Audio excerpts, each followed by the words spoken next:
I wish to remind the committee, our esteemed colleagues, and the Filipino people of the constitutional mandate that public office is a public trust. Shut up.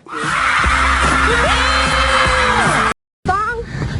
Sorry, ma'am. You have an explanation lang po dun sa blank pages po. Nagmamadali lang po Sorry. for the next event. Yeah, we ha? were waiting yesterday, ma'am.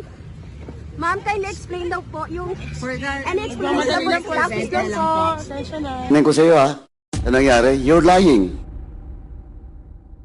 Oh, gusto mo i-cite ko na? Ano pa yung mukha mo eh?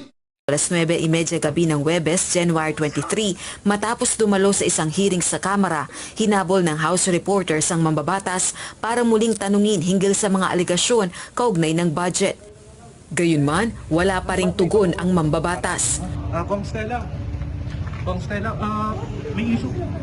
Nagmamadali lang siya. Nagmamadali. Pasensya na. Nagmamadali lang siya eh. Pero yung sa blank, Nagmamadali lang siya. Ay, nagmamadali lang. I wish to remind the committee, our esteemed colleagues, and the Filipino people of the constitutional mandate that public office is a public trust.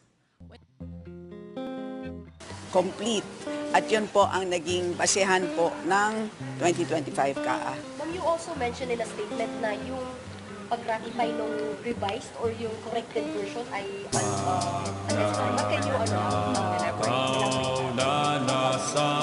Opo. So, as I said yesterday, merong dalawang omnibus provisions sa ating BICAM report. At ang isa po doon is that it is of conflict between the BICAM report and the printed version of the bill. The latter will prevail. Which happened in this case kasi yung BICAM report merong blanks and then yung printed bill ay merong figures. So in that case ay yung printed bill ang nag-prevail ayon sa omnibus provision. Ang importante dito is yung BICAM report ay ratified by the members. So ibig sabihin ay recognize ng members na may posibilidad na magkaroon ng corrections.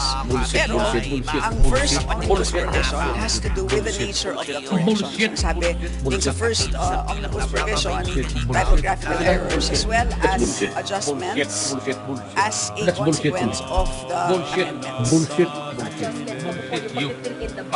Absolutely. At napaliwanag ko naman po na ang adjustments na nangyari po ay very ministerial. Ibig sabihin po, makikita po natin na these are based on the Senate Committee report, based din po sa HGAP, based din po sa... Actually, you will... Shut up. Lahat naman tayo dito ay peace-loving people. Gusto naman talaga natin yan. And doon po sa pananahimik, klaro naman po sa sinabi ng Presidente, ang kailangan po natin sa ngayon, very clear yung sinabi ng Presidente, healthy and democratic debate.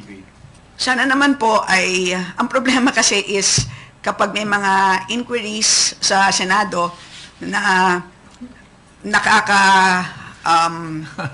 nakaka-apekto dito po sa pag-achieve natin ng peace, yun that doesn't help. So, siyempre po, especially kapag na-atake po si Speaker, siya po ang padre de pamilya namin. He takes care of us. We need to also take care of him. So, doon din po kami nanggagaling.